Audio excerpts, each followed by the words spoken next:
ដំបូងបងប្អូនត្រូវមានកម្មវិធី EPS ហើយចុចចូលកម្មវិធី EPS ហ្នឹងមកបន្ទាប់មកវានឹងចូលមកដល់កន្លែងនេះបងប្អូនចុចខ្វែងមួយមកបងប្អូនខ្វែងមកហើយបងប្អូនរើសប្រទេសមួយមកប្រទេសកម្ពុជាមកយើងជនជាតិកម្ពុជារើសយកកម្ពុជាមកហើយមកដល់កន្លែងនេះបងប្អូន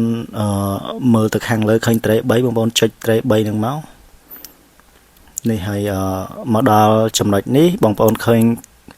ខាងលើឃើញរូបសញ្ញាក្បាលនៅកន្លែងខ្មៅកន្លងខាងលើហ្នឹងបងប្អូនចុចមក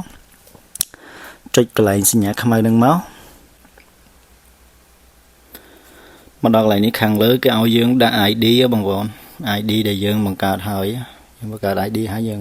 ខាងលើដាក់ ID ហើយខាងក្រោមហ្នឹងគឺបន្ទាប់ហ្នឹងគឺលេខ password ID ពីកន្លងហ្នឹងខាងលើ ID ខាងក្រោមគឺលេខ password អញ្ចឹងខ្ញុំសូមដាក់លេខរបស់ខ្ញុំ ID របស់ខ្ញុំហើយ password របស់ខ្ញុំ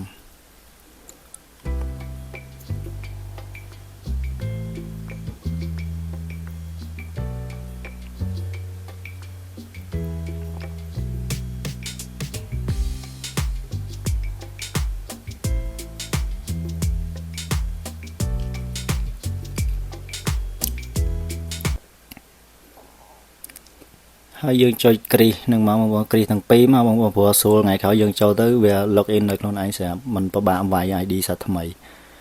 នេះហើយមកដល់កន្លែងនេះយើង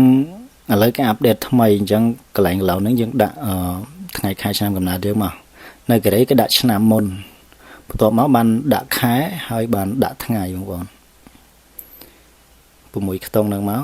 ហើយតុំនិចមកបងប្អូនចុចនិចមកនេះមកដល់កន្លែងនេះគឺចេញអាសញ្ញា COVID នេះបងប្អូនចុចខ្វែងមួយមកអូខេហើយ